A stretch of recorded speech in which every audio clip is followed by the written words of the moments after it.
रासायनिक आबंध तथा आणविक संरचना। इस चैप्टर में जो जो हमें पढ़ना है वो इस प्रकार है। पाठ्यक्रम आप देख रहे हैं। इतने विषयों पर, इतने टॉपिकों पर हम बात करेंगे।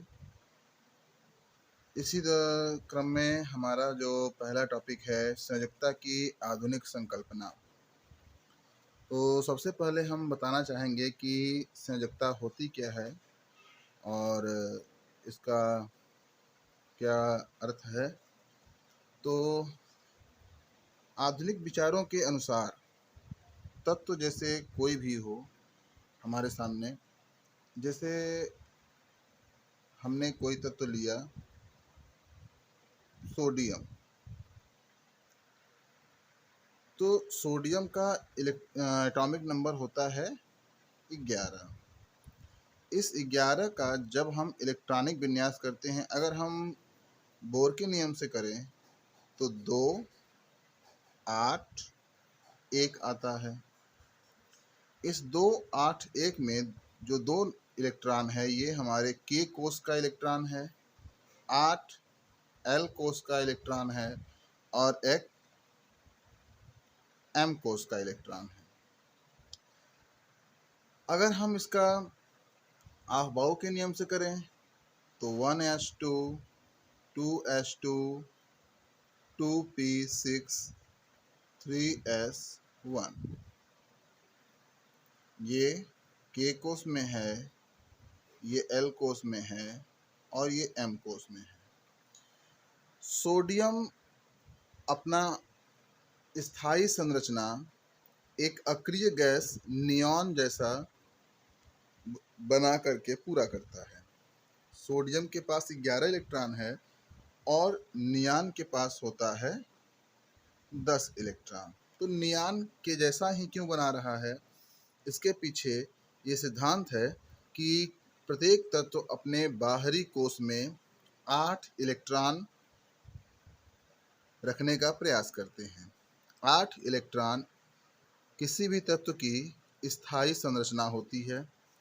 8 इलेक्ट्रॉन को हम अष्टक कहते हैं और जिस तत्व के पास 8 इलेक्ट्रॉन होता है वो रासायनिक रूप से निष्क्रिय हो जाता है, वो स्थायी हो जाता है और इसी को हम कहते हैं अष्टक पूरा हो गया।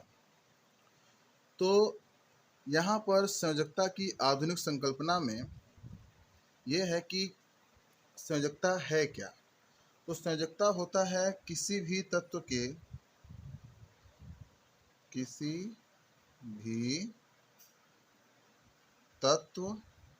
के बाह्य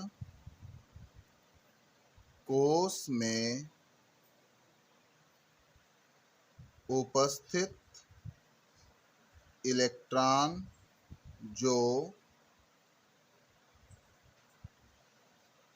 बंध निर्माण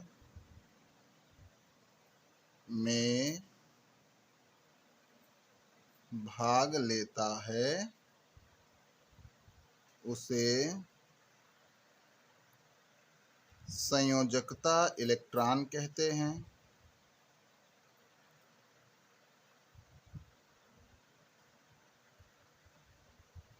और ऐसा इलेक्ट्रॉन जिस ऑर्बिटल में होता है,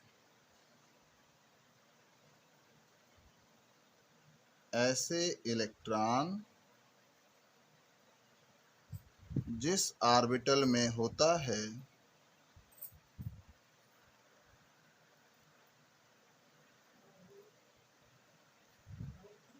या जिस कोष में होता है उसे संयोजकता कोष कहते हैं। उसे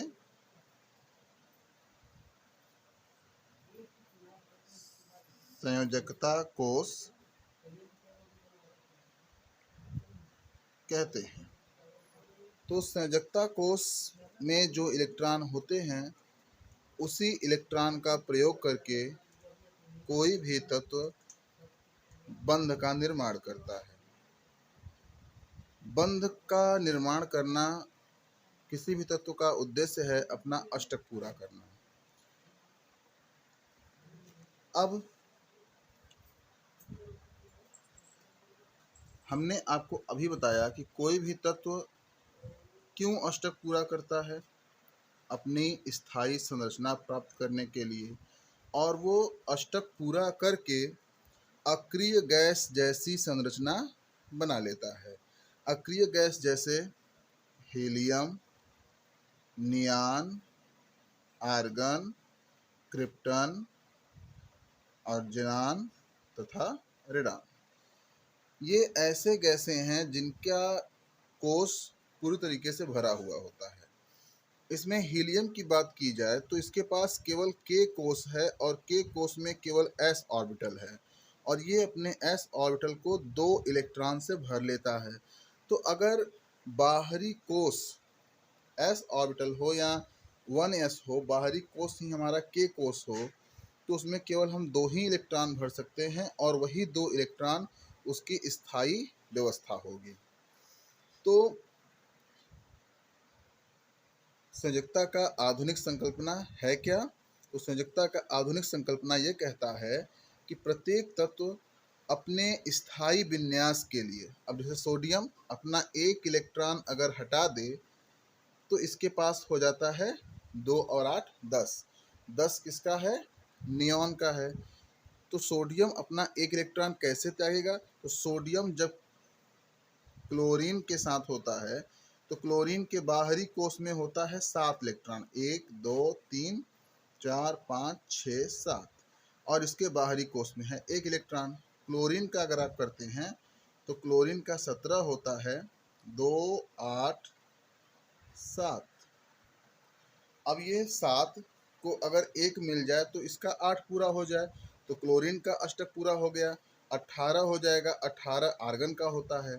सोडियम अगर अपना 1 इलेक्ट्रॉन निकाल देता है तो उसके बाहर 10 हो जाता है और 10 हमारे नियान का होता है। तो सोडियम